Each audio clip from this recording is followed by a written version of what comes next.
요즘 전 세계적으로 인기가 있는 우리나라 드라마가 있습니다. 바로 오징어 게임이라는 드라마의 제목입니다. 우리 어르신들 들어보셔서 아시겠지만 어릴 때 즐겼던 놀이 이름을 그대로 본따서 만든 게임의 이름입니다. 이 드라마가 옛날에 즐겼던 오징어 게임, 달고나 뽑기, 무궁화 꽃이 피었습니다. 여러 가지 이 게임을 하면서 총 456명의 참가자들이 최후의 한 명이 남을 때까지 생명을 걸고 게임을 하는 생존 서바이벌 드라마입니다. 이 드라마의 주제가 그렇습니다. 456억의 돈을 얻기 위해서 인간성을 포기하며 내 옆에 있는 경쟁자를 죽이고 내가 그 돈을 얻는가, 아니면 마지막 남은 인간성을 포기하지 않고 함께 협력하여서 돈을 얻을 것인가, 아니면 포기하고서라도 함께 살아가는 것을 얻을 것인가가 질문입니다. 물론 인간성을 지키든지 그것을 지키지 않든지 그것이 456억을 보장해 줄 수 없고 책임지지 못합니다. 우리 이 드라마를 보면서 보장받는 삶을 위해서 사람들이 어떻게 살고 있는지 우리는 알고 있습니다. 돈과 명예를 위해서 쫓아가는 사람들이 있습니다. 또 빨리 돈을 벌고 은퇴하기 위해서 요즘에는 파이어족이라는 사람들이 나타났고요. 은행의 적금이나 이런 것들을 통해서는 도저히 삶에 있어서 수익이 나지 않기 때문에 다른 부정한 방법으로 수익을 얻으려는 사람들이 많이 있습니다. 그런데 여러분, 우리가 한번 생각해 봅시다. 이러한 삶의 방법들이 우리의 삶 가운데에 진정한 만족과 안식을 주는 보장받는 삶일까요? 그렇지 않습니다. 돈 많은 사람도 그 안에 만족을 하지 못합니다. 그래서 더 비싼 차, 더 많은 것들을 얻기 위해서 노력을 합니다. 그리고 한번 보십시오. 우리나라에서 가장 돈 많은 재벌들이 정말로 평안한 집에서 안식하며 얻고 있습니까? 그들이 돈을 벌기 위해 부정한 방법으로 행한 일들 때문에 늘 언제나 감옥에 왔다 갔다 하는 그 모습을 보면서 이 사람들도 그렇게 만족을 얻을 수 없는 것을 알 수 있습니다. 그리스도인들은 세상에서 우리의 인생이 보장받지 못합니다. 그렇다면 우리가 누구에게 보장받고 책임받는 삶이 되어야 되겠습니까? 바로 우리 하나님 아버지께서 우리의 삶을 책임져 주십니다. 여러분 믿으십니까? 하나님께서는 오늘 그래서 그 책임받는 삶이 시편 37편에 있음을 보여주고 있습니다. 이 시의 저자는 다윗인데요, 이 다윗이 많은 원수들과 싸우고 또 많은 고난이 있었지만 함께 최종 승리하여서 하나님을 믿는 백성들이 그의 말씀대로 행할 때에 하나님이 책임져 주시겠다고 약속하고 있습니다. 그렇다면 하나님이 책임지시는 인생이 어떻게 살아야 되는 걸까요? 첫 번째로 이웃에게 베푸는 삶입니다. 다윗은 의인과 악인의 차이가 먼저 이것에 있다라고 말합니다. 악인은 꾸고 갚지 않습니다. 왜냐하면 그들은 자신의 인생만 알고 있습니다. 그래서 남에게 빌렸던 것도 다 잊어버리고 갚지 않습니다. 오히려 남이 가지고 있는 것을 빼앗는 사람입니다. 작년까지 비투라고 하는 운동이 사회적으로 많이 있었습니다.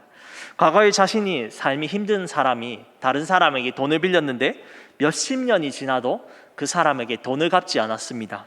그래서 그 빚을 빚었던 사람의 자녀들이 연예인들이라서 그 연예인들에게 너희 부모님이 돈을 빌렸는데 갚으라고 인터넷에 글을 써서 또 빚을 받는 내용이 바로 비투 운동이었습니다. 악인들은 그저 빚을 갚지 않고 자신의 안위만 생각합니다. 그리고 여러 사람들에게 피해를 줍니다. 빌려준 사람의 은혜는 생각하지도 않고 원금도 갖지 않습니다. 그래서 세상 사람들은 돈을 빌려주면 아무리 가족이라도 차용증을 꼭 써서 채무에 대해서 꼭 증거를 남겨두라고 말하고 있습니다. 이렇게 성경의 은혜를 몰랐던 사람이 다윗의 인생에서 나발이었습니다. 그는 평소에 다윗이 그의 양떼들과 목자들을 지켜주었습니다. 그래서 하루는 이제 양털을 깎는 날이 되었습니다. 오늘날로 말하면 우리나라로 따지면 이제 잔치를 벌이는 음식이 많고 먹을 것이 있었던 날이었습니다. 그래서 다윗은 평소에 자신이 나발의 양들을 지켜줬던 것을 가지고 나를 좀 기억해 달라면서 먹을 것을 나눠달라고 요청했습니다. 그런데 그는 하나님에 대한 은혜와 다윗에 대한 그 고마움을 잊어버리고 얘기했습니다. 요즘에 주인을 떠나서 사는 종들이 많다는데 내가 그 인간한테 줄 양식이 어디 있느냐. 다윗을 모욕을 주었습니다. 그래서 다윗이 매우 화가 나서 병사들과 함께 그를 죽이려고 했습니다. 그런데 하나님께서 아비가일이라는 나발의 첩을 보내서 그가 나발을 치지 않게 했습니다. 그리고 나발은 그날 밤 다윗이 자기를 칠 거라는 소문을 들었고 바로 그날 밤 사망하고 맙니다. 이와 반대로 다윗은 어떻게 했습니까? 그는 선을 베푸는 것을 즐겨했던 사람입니다. 심지어 그는 도망자의 인생 속에서도 나눠주는 것을 잊지 않았습니다. 사무엘하 30장에 다윗은 시글락성에 거주했는데 하루는 블레셋을 따라가서 전쟁에 참여하려다가 그냥 돌아와서 올 때에 시글락성을 아말렉 족속이 공격하였습니다. 그래서 그들을 추격하여서 전쟁을 하여 많은 전리품들을 얻었습니다. 근데 여러분 한번 생각을 해보십시오. 지금 도망자의 신세 가운데서 그 전리품을 얻었으면 자신과 자기 군사들이 먹고 사는 것이 바빴을 것입니다. 그런데 다윗은 아주 놀라운 결정을 했습니다. 그는 어떻게 했습니까? 자기가 가지고 있는 전리품들을 유다에 있는 장로들에게 모두 나눠줍니다. 이렇게 다윗이 나누어 주었던 이유는 무엇이겠습니까? 지금은 자신이 도망자 신세지만 유다 족속들이 절대로 남이 아니라 자신과 하나님 나라에 함께하는 동역자들이고 또 내가 어려울 때에 나를 도와달라고 말하는 표현이었습니다. 그리고 사울의 밑에서 고통받고 있는 이스라엘 백성들에게 자신이 진정으로 하나님께 기름 부음을 받은 왕이라는 것을 보여주는 증거가 되었습니다. 그래서 나중에 사울이 죽고 유다의 왕이 되었을 때에 이스라엘의 왕이 됐을 때에 다윗을 유다 장로들이 세워주게 됩니다. 또 다윗은 하나님의 하나님의 말씀이 담기고 또 아론의 지팡이가 있었던 그 언약궤가 오벳에돔의 집에서 드디어 다윗의 성에 도착했을 때에 함께 백성들과 즐거워하고 먹을 것을 나누어 주었습니다. 다윗은 이러한 체험이 있었기에 26절에 이렇게 고백합니다. 그는 종이토록 은혜를 베풀고 꾸어주니 그의 자손이 복을 받는도다. 하나님께서 어떻게 책임져 주신다고 말씀합니까? 그의 자손이 복을 받는다라고 합니다. 의인은 버림을 당하지 않습니다. 그의 자손은 걸식함이 없습니다. 왜 하나님께서는 구제하는 백성에게 이러한 복을 주실까요? 바로 하나님께서 사도행전 20장 35절에 말씀합니다. 주는 것이 받는 것보다 복이 있기 때문입니다. 하나님께서는 우리에게 재물을 나눠주셨습니다. 이 재물은 근데 내 것이 아닙니다. 모든 것이 바로 하나님께로부터 온 선물입니다. 여러분 그 선물에 대해서 하나님은 이웃들에게 나누어 주기를 원하십니다. 내가 더 이상 받는 것이 아니라 주는 사람이 된다면, 주인이 쓰고자 하시는 것을 쓴다면 하나님께서는 기억하시고 나를 절대로 굶게 하지 않으실 것입니다. 그리고 우리 자녀들이 온전하게 복을 받게 할 것이며 하나님은 더 큰 것도 나에게 맡기실 것입니다. 오늘은 자기만 아는 시대입니다. 나만 잘 벌고 자녀들이 누릴 수 있다면 남이 어떻게 되든 상관없다라고 생각합니다. 그런데 우리 하나님께서 정말로 우리 시대의 사람들처럼 살기를 원하겠습니까? 그렇지 않죠. 하나님은 우리가 세상의 사람들과 반대되는 삶을 원하십니다. 그런데 여러분 한번 생각해 봅시다. 남에게 베풀 때 우리는 보통 어떠한 기대를 하고 있습니까? 야, 내가 이 정도의 선을 베풀고 나눠주면은 적어도 돈 선물은 안 줘도 그래도 감사합니다라는 인사는 주지 않겠냐, 그런 기대를 합니다. 그리고 대부분의 양심 있는 사람이라면 우리의 이러한 호의를 받을 때에 아이고 감사합니다 라고 하면서 편지라도 쓰면서 이렇게 표현을 할 것입니다. 그러나 몇몇 악인들은 나발과 같이 받은 은혜에 대해서 감사하기는커녕 어떻게 합니까? 받은 은혜를 원수로 갚습니다. 또 어떻습니까? 또 결혼식이나 장례식에 조의를 챙겨줬는데 내가 있는 그 순서에서는 위로를 전한다, 축하한다, 그런 말을 한마디도 없고 아무런 인사도 하지 않을 때에 우리의 마음 가운데 어떤 게 듭니까? 저 같은 경우도 그렇게 당해보니까 그 마음에 하나님 좀 억울한데요, 하나님 말씀대로 선을 행했는데 왜 아무런 대답도 없고 갚는 것도 없으니까 저만 손해보는 것 같은데요 라고 생각하지 않으셨습니까? 참 제가 그랬던 것 같습니다. 그러나 여러분 기억하십시오. 남들은 기억하지 않아도 누가 기억하고 갚으십니까? 아버지께서 갚으십니다. 25절 26절의 말씀처럼 하나님께서 그 의인에게 그리고 그 자녀에게 남들이 잊어버린 그만큼 하나님이 갚아주십니다. 하나님의 역사를 통해서 우리는 나누는 삶이 얼마나 복된지 깨닫기를 소망합니다. 그러므로 성도 여러분, 우리가 베풀어주고 나누는 삶을 살아갑시다. 그 이웃들에게 하나님의 사랑을 전하고 우리가 하나님 앞에 우리의 물질을 바치면 하나님께서 우리의 인생을 반드시 책임져 줄 줄 믿으시기 바랍니다. 하나님께서 책임져 주시는 삶은 어떤 삶입니까? 두 번째로 악에서 떠나 선을 행하는 것입니다. 시편 1편에 복 있는 사람은 악인들의 길을 쫓지 않고 오만한 자의 자리에 앉지 않는다고 했습니다. 성도는 하나님의 그의 아들 그리스도의 피값으로 산 사람이 되었습니다. 그리고 예수님과 함께 십자가에 죽고 그와 함께 부활하였습니다. 그리고 우리는 새로운 피조물이 되어서 더 이상 육신의 삶이 아니라 성령 안에 살아가는 새 사람이 되었습니다. 그래서 우리의 기쁨은 예수 그리스도를 기쁘게 하는 것에 있습니다. 우리는 그래서 전에 쫓았던 악을 더 이상 좋아하지 않습니다. 무엇이 악입니까?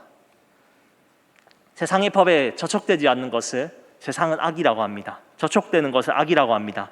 하지만 우리 눈에 아무리 좋아 보일지라도 성경은 하나님의 뜻을 거스르고 자기 마음대로 살고 모든 하나님이 싫어하시는 말과 행동들을 하나님께서는 악이라고 부릅니다.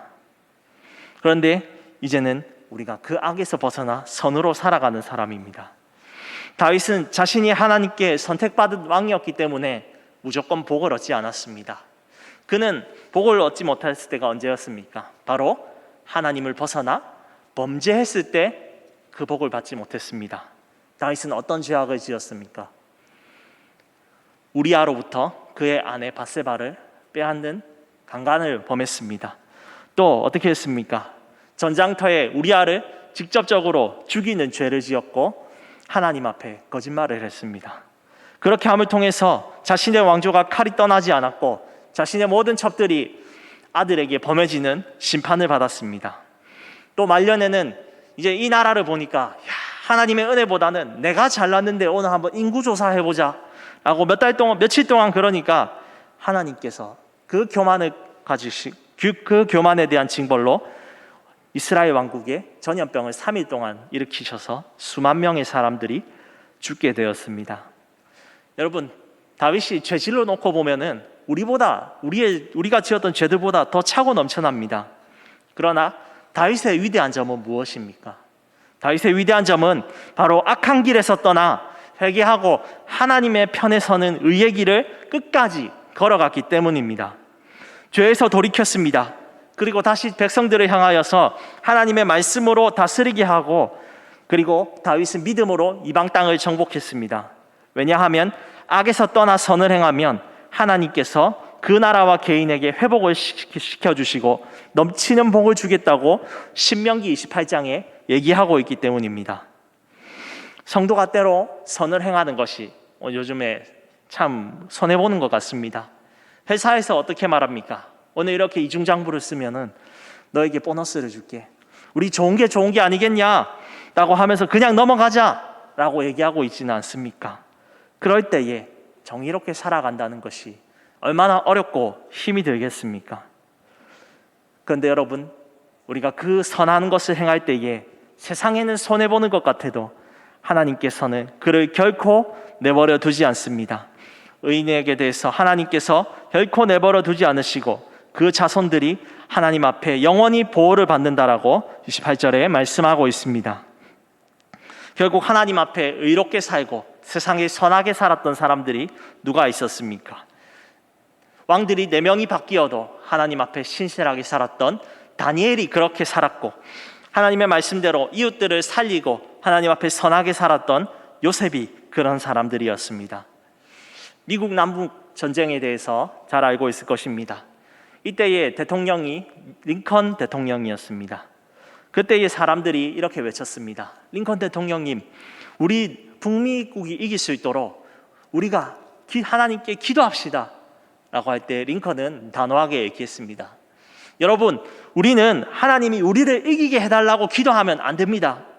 바로 우리가 하나님 편에 있게 해달라고 기도해야 됩니다. 남북 전쟁은 왜 일어났습니까?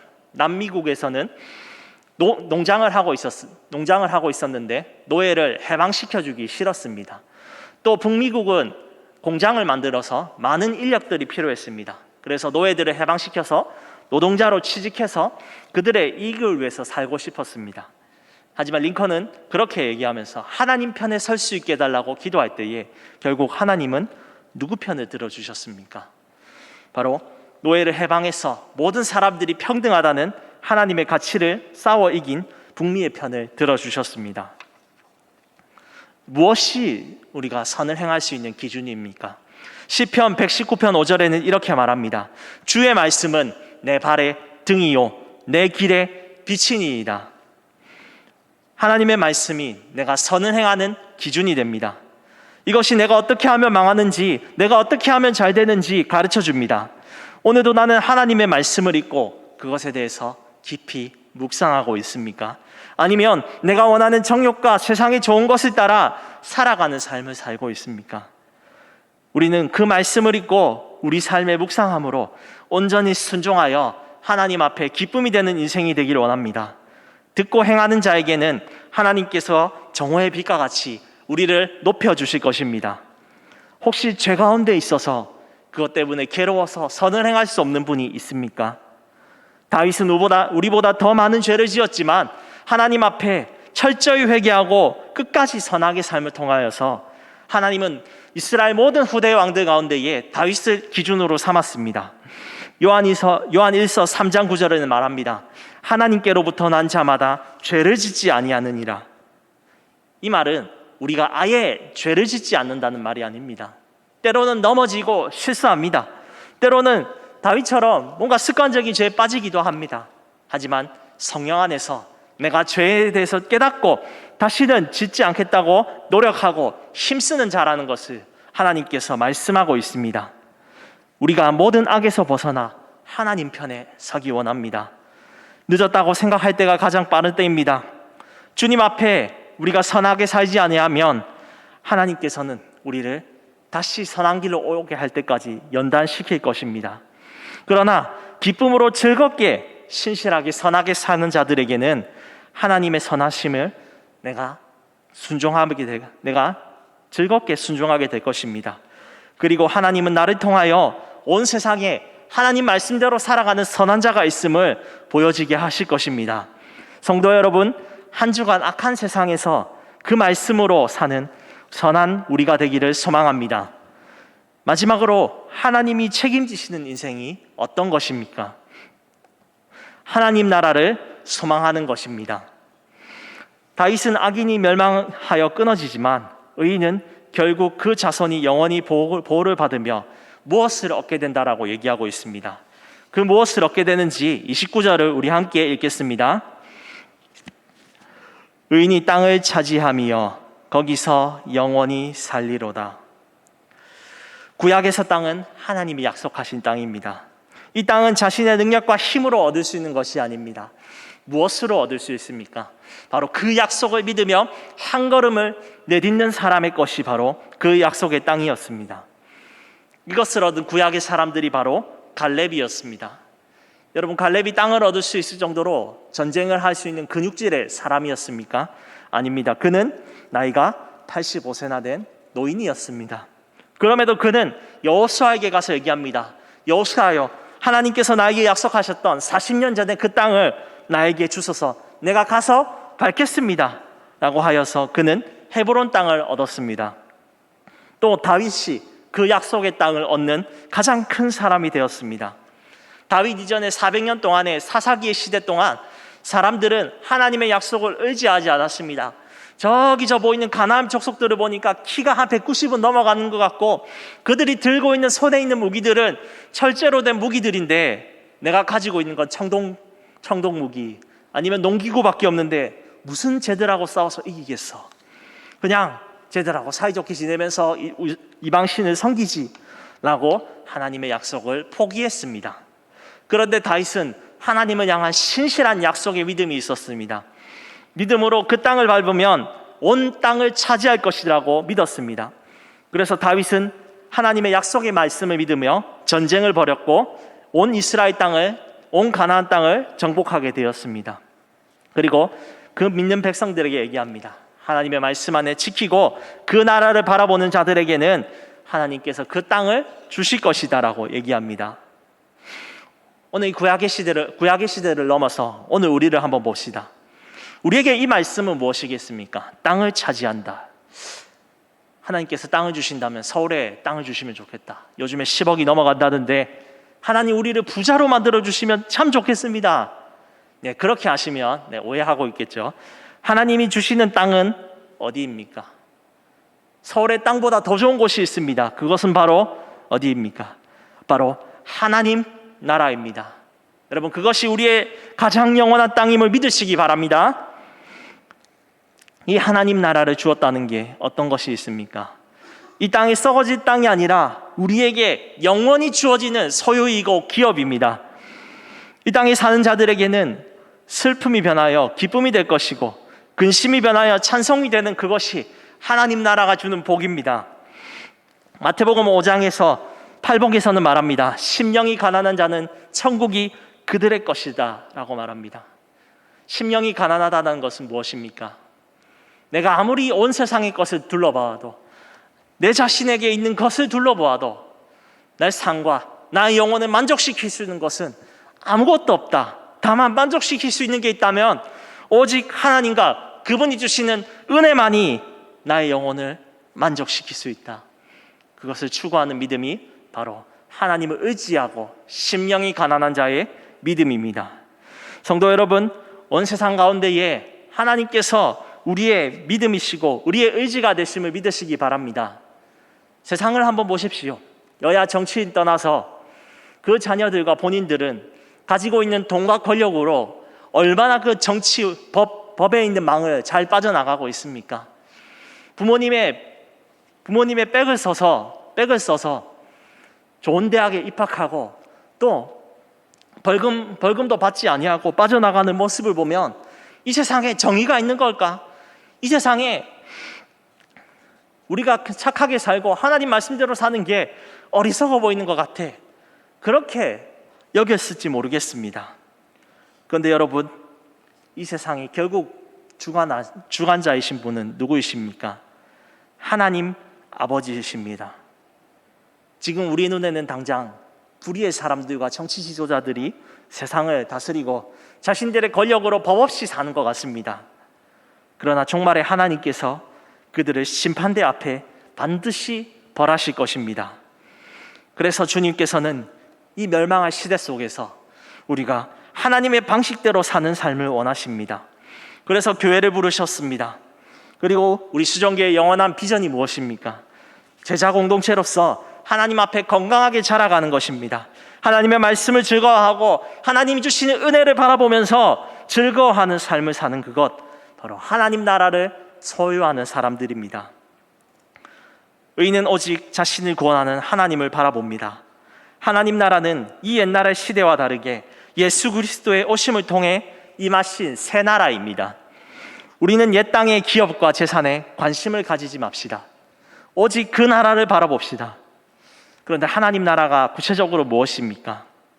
하나님의 백성들이 하나님의 법대로 하나님을 경배하며 사는 나라입니다. 이 나라는 저 위에 있는 나라만이 아닙니다. 바로 목사님의 설교에서처럼 지금 이 땅 가운데 거한 새 시대요, 온 곳곳에 펼쳐진 나라가 바로 하나님 나라입니다.